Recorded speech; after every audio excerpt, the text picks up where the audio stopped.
Olá, gente. Vamos para mais um Visão Parlamentar? Você já sabe que a ideia aqui é mostrar o que pensam e também o que fazem os deputados e as deputadas estaduais mineiras. A nossa convidada de hoje é a deputada Lohana, do PV. Deputada, prazer recebê-la. Vamos bater um papo aí nessa meia horinha para a gente fazer um compilado do seu mandato, um mandato bem robusto, né? Temos muita coisa para conversar. A deputada Lohana é líder da bancada feminina, tão diversa em pensamentos. A gente vai falar um pouquinho sobre essa convivência, da luta da deputada para garantir verbas para a cultura e as recentes polêmicas aí sobre o assunto, da viagem a Brasília em busca de recursos para a região centro-oeste e da atuação da deputada como vice-líder da oposição aqui na Assembleia e da forte atuação dela no interior, a firmeza de valores e o foco nas soluções práticas.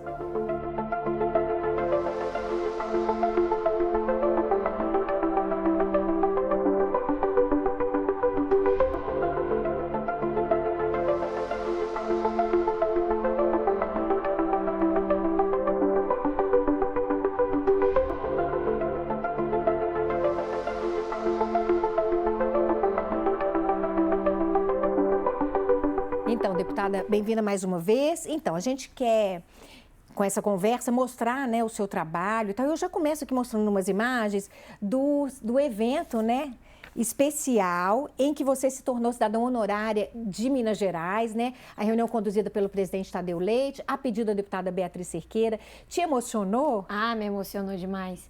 A deputada Beatriz não sabia que eu nasci no Espírito Santo. Nasci em Capixaba, nasci em Vila Velha, mas eu fui lá só para nascer, basicamente. Eu costumo brincar que minha vida toda é em Minas, minha família toda é mineira. Foi uma questão muito pontual ter nascido no Espírito Santo. E a Beatriz não sabia que eu era capixaba e quando ela soube, ela falou, nós precisamos te tornar mineira de papel passado. E aí ela me indicou para receber a cidadania honorária. Foi muito legal, mas mais legal ainda foi como que a minha família e meus amigos mobilizaram para estarem aqui presentes. Então, você é muito querida, foi muito especial. E aí a gente encheu a Assembleia, eu chorei metade da noite. E tem uma fala forte da deputada Beatriz Cerqueira que eu até separei. Uma mulher jovem ocupando a política que traz força, energia, uma disposição de construção que contagia todos nós. E é verdade, né? Você tem uma energia que contagia, né, as pessoas. Vem também da sua juventude, da sua vontade de fazer, né? Eu acho que eu tenho muita energia mesmo, mas a gente sempre pensa e conversa muito no mandato que tem que canalizar essa energia para as coisas que importam.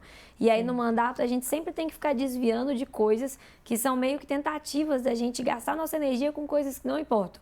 Com alguma polêmica que não tem fundamento, com alguma provocação que eventualmente vem de setores que a gente não constrói conjuntamente, com erros do governo que servem às vezes para desviar a nossa atenção das coisas mais importantes. Então é um desafio, gastar energia com o que importa. Então, enquanto a gente está conversando, já está passando aqui um post do Instagram seu. Muito bem, quem quiser seguir a deputada no Instagram, a gente vai colocar o endereço aqui para conhecer mais da parlamentar, que é o seu 2025. O 2025 já começou assim, com bastante trabalho, né, deputada? Com muito trabalho. Logo no início do ano, eu estive em Brasília, a gente foi lá resolver uma questão muito importante, que inclusive acabou de ser resolvido agora, que era uma demanda de recursos para investimentos no Cefet de Divinópolis. O Cefet de Divinópolis é super antigo, super consolidado, e é um recurso de R$2 milhões que o senador Rodrigo Pacheco havia indicado, mas havia ficado retido no Ministério. E aí a gente conseguiu a liberação desse recurso e a gente sabe que, às vezes, para quem está em Belo Horizonte ou na região metropolitana,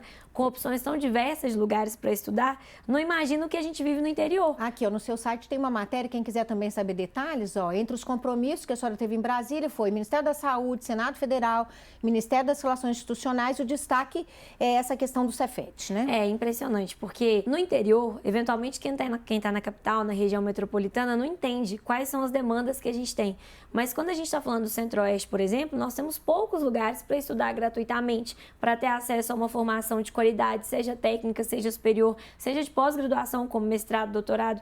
Então, lugares como o Cefet são muito importantes. E eles conseguiram construir um prédio, mas não tinham dinheiro para equipar o prédio.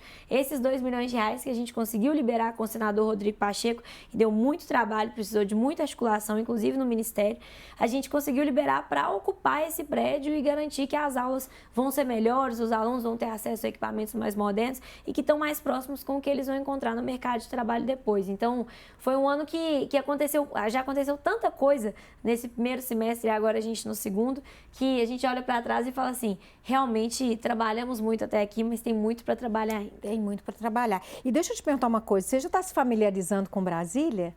A deputada está com possibilidade, né, de ser pré-candidata a deputada federal. Isso, eu estou como pré-candidata a deputada federal. Brasília é um outro mundo, né? Eu mal me acostumei à Assembleia, mal comecei a dar conta de circular aqui dentro sem ficar perdida, mas estou como pré-candidata a deputada federal porque eu entendo também que o presidente Lula precisa de um Congresso melhor para conseguir governar o país. Sim. Percebo que o que ele fez com esse Congresso já foi quase milagre. E precisa haver um Congresso que dê mais condições de trabalho, que consiga dialogar as pautas que são importantes para o país, mesmo eventualmente discordando delas, sem absurdos como se acorrentar numa mesa. Então, eu ainda preciso me acostumar mais com a cidade, mas eu acredito que o trabalho leva a gente para o rumo que a gente precisa ir, com a velocidade que a gente precisa para chegar também. Sim, e a senhora vai conseguir. Aqui, eu queria mostrar uma foto aqui, porque a deputada, ela é líder da bancada feminina da Assembleia. Temos uma bancada aí, muito diversa, as mulheres voltadas para a defesa dos direitos das mulheres, mas uma bancada muito diversa, né? Pensamentos diferentes, linhas ideológicas diferentes. Como que se administra isso para canalizar isso para coisas boas, para efeitos bons, para melhorar a vida dos mineiros? Eu percebi que se a gente ficar conversando e dando muita atenção para os temas que a gente sabe que de partida a gente discorda, Sim. nada vai frutificar. Então, o que a gente tem tentado, meio que na linha daquela primeira resposta minha, de gastar energia com o que importa.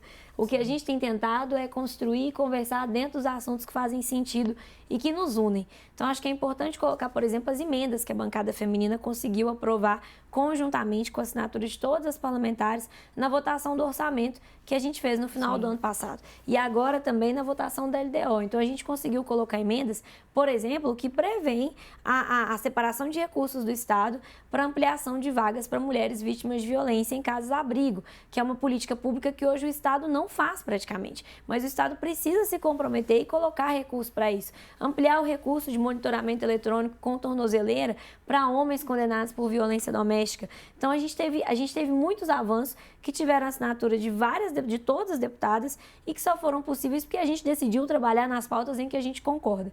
Dizer, inclusive, se a foto puder voltar um minuto. Pode voltar um pouquinho a foto, por favor. Gente. Acho que é importante, inclusive, reconhecer aqui que duas grandes deputadas não estão exercendo o mandato nesse momento, né? A deputada Macaé, que nos inspira muito na sua atuação como ministra de Direitos Humanos ao lado do governo Lula. Sim, e a deputada Alê, ela. E a deputada Alê, que também tem feito um grande trabalho na Secretaria de Estado de Desenvolvimento Social. E olha que interessante, a deputada Alê é uma deputada da centro-direita, que a gente discorda em várias coisas, mas que desde que se tornou secretária de Estado, já fez várias visitas ao nosso gabinete para conversar sobre as pautas das mulheres. Isso é muito legal, né, muito. deputada? Porque o foco é fazer as coisas para melhorar as vidas do mineiro, sem essa questão ideológica tão eu acho forte. que a questão ideológica, ela precisa ser um norteador do nosso trabalho no sentido de, eu acordo de manhã sabendo que eu não defendo a privatização do SUS, sabendo que eu não defendo a privatização da educação, sabendo que eu defendo dinheiro para a cultura, e a minha atuação vai ser nesse sentido.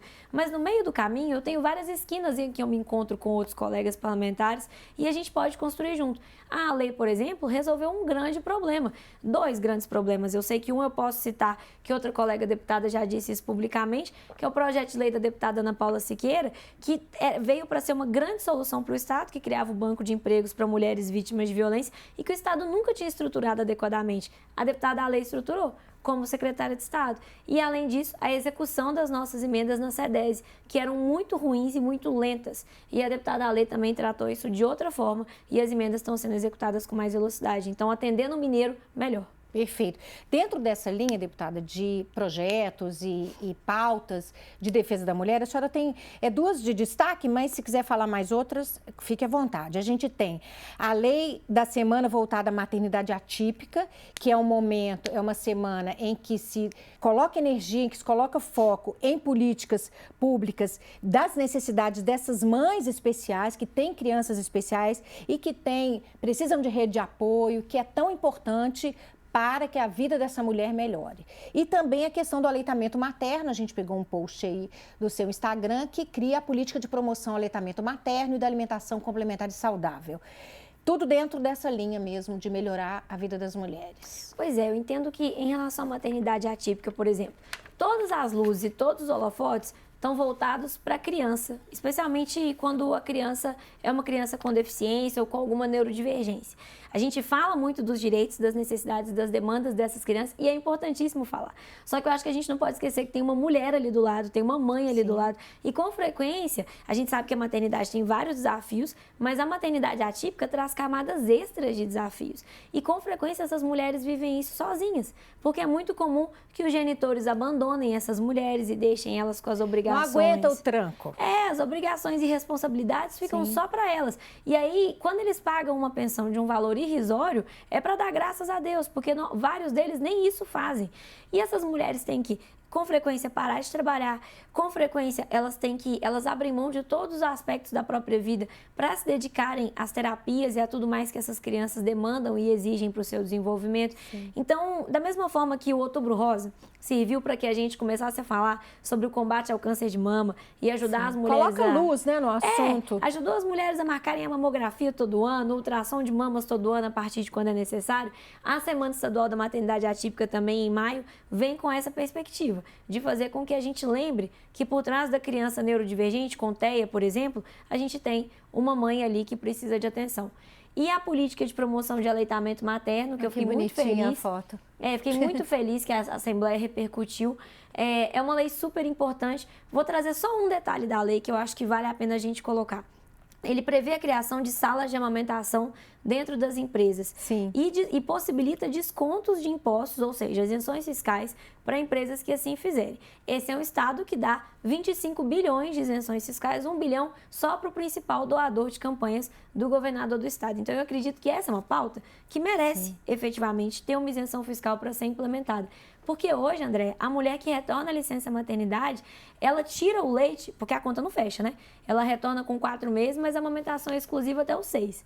Parece que ela é clandestina nesses 2 meses como lactante. Sim. Ela tira o leite dentro de um banheiro escondida, como se ela estivesse fazendo uma coisa errada, num ambiente sujo, num ambiente que não é adequado para isso. E a gente precisa, primeiro, fazer com que essa conta feche e fazer com que, se essa mulher vai retornar ao mercado de trabalho, ela faça isso num ambiente seguro, limpo, confortável. Então, um detalhe apenas, um artigo apenas da lei é esse. Então, eu estou muito orgulhosa dessa legislação aprovada e recomendo que todo mundo que está assistindo a gente pesquise a Lei 25.380. Perfeito. Está no Instagram também, quem quiser, a gente coloca o endereço aqui. Deputada, outro foco do seu mandato é a questão da luta por investimentos em cultura. A gente tem até uma reportagem aí do seu site. A deputada Lohana criticou a decisão unilateral da Secretaria de Cultura de destinar 20 milhões do Fundo Estadual da Cultura exclusivamente para o patrimônio, sem consulta ao Conselho Estadual de Cultura e sem considerar outras expressões artísticas e manifestações culturais.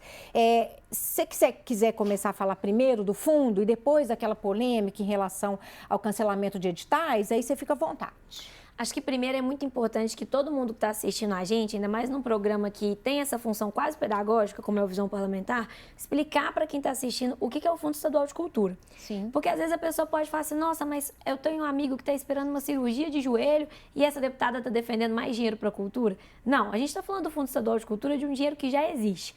Como que ele é feito?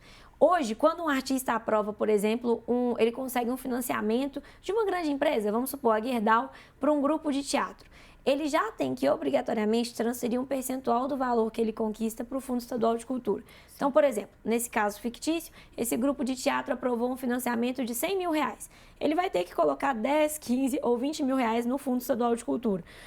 O valor vai depender de onde ele está no estado, vai depender da composição dos integrantes do grupo, se tem mais pessoas negras, se tem mais mulheres, porque a gente tem políticas afirmativas nesse sentido também. Sim. Mas uma parte, um percentual vai ter que ir para o fundo. Então, a Lei Estadual de Incentivo à Cultura, ela está fundada na perspectiva de mecenato, como eram os mecenas mesmo na Grécia Antiga, que são pessoas com condição financeira financiando manifestações culturais. Sim. Só que o Fundo Estadual de Cultura existe para atender as manifestações culturais que, por questões do próprio capital, não são interessantes para o mecenato. Porque, às vezes, as pessoas reclamam que a Cláudia Raia ou que a Ivete Sangalo aprovaram 20 milhões na Lei Rouanet. Mas as leis de incentivo à cultura, como a Lei Rouanet ou a lei estadual, elas são leis subordinadas à lógica do capital. O que quer dizer? As empresas vão escolher patrocinar os artistas e manifestações culturais que vão ter mais visibilidade para ela. Mas aí o Estado tem que entrar para tentar reverter isso. E aí o Estado entra. O Estado entra com a obrigação de um percentual ir para o fundo, para garantir que as manifestações culturais que não são alvo de interesse de quem está praticando a lei estadual de incentivo à cultura. E que criam milhares de empregos também, movimentam a economia das cidades. E são super importantes para que essas outras manifestações culturais também consigam ter acesso ao recurso. Porque entre patrocinar a Ana Castela e patrocinar o tocador de viola do interior, a grande empresa escolhe patrocinar a Ana Castela e tá tudo bem. Mas a gente tem o Fundo Estadual de Cultura para o violeiro do interior poder tocar e levar cultura também. Então, o Fundo Estadual de Cultura hoje, ele tem um valor de mais de 120 milhões, construído por esses percentuais que os artistas aportam obrigatoriamente quando conseguem patrocínios, e o governo do estado não libera esse dinheiro, só libera 20 milhões, 21 milhões, e além disso, esse ano o secretário de Estado de Cultura havia decidido que o valor praticamente integral iria para patrimônio histórico. E decidiu sem muita transparência. Ele escolheu 13 lugares que poderiam ser alvo de projetos de restauro, que as pessoas poderiam concorrer a esses 20 milhões. Não explicou como esses 13 lugares foram escolhidos. E aí eu te dou um exemplo. De onde eu venho, que é a região centro-oeste, a gente tem o casarão da Maria Tangará, que é um casarão que está prestes a cair, que já foi fórum, que na época em que houve a mudança da capital de Minas Gerais, quando Pitangui foi cogitada para ser uma capital, seria ali a sede do governo. O casarão é inclusive alvo de uma disputa judicial entre Estado e Prefeitura sobre quem tem que fazer o restauro, e o casarão não estava nessa lista. E ele está quase caindo. Então o secretário não foi capaz sequer de explicar como ele elencou esses 3 lugares. Isso foi revertido, deputada? Isso foi revertido. A gente conseguiu manter um valor recorde para patrimônio, que foram mais de 4 milhões, mas a gente não podia deixar de atender todas as outras áreas que envolvem a cultura. Só que é importante dizer que o Estado contava com um fundo estadual de patrimônio histórico. E esse fundo nunca recebeu aporte, inclusive no governo Zema. Tanto é que ele foi extinto. Então, se o secretário de Estado de Cultura efetivamente se interessa com a proteção do patrimônio, e eu acredito que se interessa, como eu me interesso e todos nós, é importante, primeiro, reativar o Fundo Estadual do Patrimônio e voltar a fazer aportes nele, inclusive, possivelmente liberando parte desses 120 milhões que tem no Fundo Estadual de Cultura hoje para esse fim. Perfeito. Assim, vamos só mudar um pouquinho o rumo da prosa, porque o nosso tempo também é um pouco apertado. Eu queria falar um pouquinho da sua atuação em relação ao PROPAG, que é o Programa de Pleno Pagamento da Dívida dos Estados com a União, aprovado aí com a articulação do presidente da Assembleia, Tadeu Leite, com o então presidente do Senado, Rodrigo Pacheco. É de interesse grande dos parlamentares mineiros que essa dívida, que pode alcançar 180 bilhões no final do ano, tenha uma alternativa melhor do que a alternativa atual, que é o regime de recuperação fiscal. E a senhora tem críticas, porque coube à Assembleia, gente, só rapidamente, só para situar o pessoal, coube à Assembleia aprovar projetos de lei em que se consiga levantar ativos para que o Estado faça frente a essa dívida, ao pagamento dessa dívida. E aí a senhora tem críticas em relação ao projeto de lei que trata dos imóveis, né? O governo resolveu colocar imóveis específicos que seriam usados como ativos para pagamento da dívida. E aí eu pergunto para a senhora as suas principais críticas e a sua expectativa em relação especificamente a esse projeto. Eu entendo que, primeiro, o PROPAG não pode parecer uma coisa ruim, sendo que ele é uma grande conquista. Sim. Digo isso porque, eventualmente, eu escuto alguns discursos e algumas falas, inclusive de pessoas que compõem o campo progressista, em que eu me pergunto em que momento o PROPAG, que é essa grande conquista que o presidente Tadeu conseguiu, que o senador Rodrigo Pacheco conseguiu, o líder do nosso bloco, o deputado Ulisses, apoiado por todos nós, conseguiu, em que momento essa grande conquista virou um problema. E aí eu acho que dá para entender em que momento tentaram torná-la um problema. O governador Romeu Zema está tentando vestir o PROPAG com uma roupa que não cabe ao PROPAG. O PROPAG, por exemplo, não tem no seu texto, em nenhuma linha, tinha a perspectiva da entrega de imóveis. Ele tem como, corretamente você disse, a entrega de ativos. Então, por exemplo, o que o governador está tentando fazer é entregar, por exemplo, a sede da UENG, da Universidade do Estado de Minas Gerais, nas suas mais de 19 cidades, tentar entregar... São mais de 300 imóveis, né? A gente tem Risoleta Neves, o hospital, o Palácio das Artes, tem alguns imóveis... O Palacete Dantas. Então, tentar entregar todos esses imóveis para o governo federal a título de pagamento da dívida não é uma conta que fecha, porque, primeiro, os imóveis não estão reconhecidos na legislação como forma de abatimento. É como eu querer pagar uma dívida com uma moeda que você não recebe. Não tem como. Pode até ser feito algum rearranjo a partir de imóveis que eventualmente façam sentido. Pode ser, por exemplo, que o estadual central faça sentido para o governo federal em alguma medida. Pode ser, por exemplo, que o Risoleta Neves faça sentido para o governo federal, especialmente considerando que a UFMG já faz a gestão em alguma medida. Mas, de toda forma, isso necessitaria de um ajuste no texto. Ou seja, uma nova votação no Congresso que dificultaria, e enquanto isso, os juros da dívida estão correndo, como você bem sabiamente trouxe, 180 bilhões até o final do ano, que é a perspectiva. Eu entendo que a gente precisa tratar o Propag como o que ele é. O que a gente precisa? A gente precisa conseguir entregar as nossas estatais de maior valor para o governo federal, entendendo que, se for possível abater 20%, que é o que o governador do estado tem tentado a todo momento, ótimo. Que é a entrada, né? Só para o pessoal entender, a entrada do pagamento da dívida para já se beneficiar dos juros, né? Dos juros diminuídos, né? Dos benefícios que o Propag traz. Né? Isso, mas a consultoria da Assembleia mostrou para a gente, que são servidores técnicos muito capacitados, né? Eles mostraram para a gente que, mesmo sem valor inicial de abatimento, ou seja, entrando com 0%, o Propag ainda é melhor do que o regime de recuperação fiscal. O valor que a gente paga ainda é menor do que o que a gente pagaria com o regime de recuperação fiscal. Óbvio que isso não é o ideal. O ideal é como quem já financia um apartamento vai entender o que eu estou falando. Se a gente consegue amortizar um valor maior, a gente diminui muito os juros. Então, o governo do estado tem a possibilidade de entrar com 0, 10 ou 20% do valor total. O governo do estado está tentando entrar com 20%. E é por isso que eles estão tentando entregar absolutamente tudo que o estado tem para fazer esse montante grande. Se conseguir 20%, excelente. Não à custa do estado inteiro.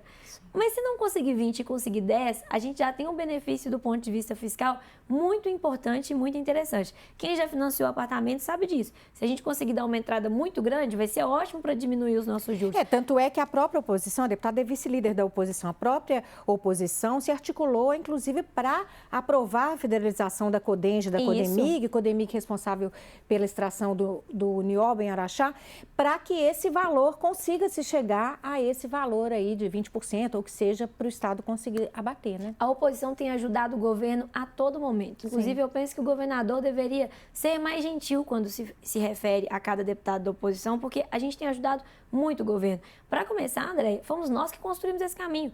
Porque eu acho que é importante lembrar, cada vez que o vice-governador vem à casa, ele fala sobre como o Propag é bom, parecendo que os deputados não sabem disso.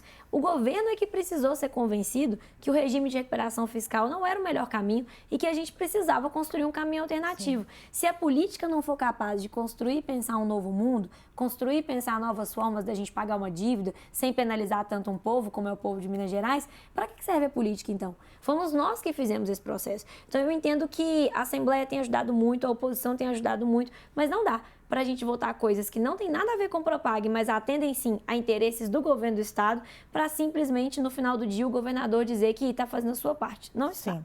Para a gente encerrar, eu vou mostrar uma foto aqui de uma senhorinha idosa e que gosta de muito carinho e de muita atenção, porque esse é o momento fofo do programa. A gente fala de tanta coisa séria, né? Mas a Cecília, a cachorra da deputada, eu quis trazer porque realmente mostra também a sua sensibilidade, né? Tá bem, né? Porque ela sofreu uma operação? A Cecília, ela é adotada, ela já tem 11 anos. Oh, que fofa. E ela é muito carinhosa e ela é muito boazinha. E a gente descobriu um nódulo no seio dela. E a gente levou ela para operar e ela operou, graças a Deus, está se recuperando muito bem. Muitos pontos que ela teve, 65 pontos. É muita coisa. De fora a fora. Mas, graças a Deus, ela está se recuperando muito bem e eu quero que ela fique muitos anos ainda com a gente. E com a Mel, que é a nossa outra vira-lata adotada, pequenininha. Então, as duas são uma grandona com 23 quilos e 11 anos. E a Mel Piquitita com 5 quilos e 6 aninhos. Que bom. Muita saúde a ela, deputada. Obrigada. Muito obrigada. Eu sei que a senhora tem muito mais para falar em relação ao Propag, então eu convido você de casa a acessar as redes sociais da deputada para você entender melhor e também acompanhar a TV Assembleia e o portal, que tem muitas informações sobre o Propag. Hoje é 2 de setembro, a gente está em pleno movimento ainda para aprovação de projetos, enfim, para conhecer também a opinião da deputada sobre isso. Obrigada, deputada. Muito obrigada. Estar aqui com vocês no Visão Parlamentar sempre é motivo de muita alegria para mim. Obrigada. A você de casa, então, muito obrigada pela sua audiência. Nos acompanhe aí nas redes sociais, também no portal e até o próximo programa.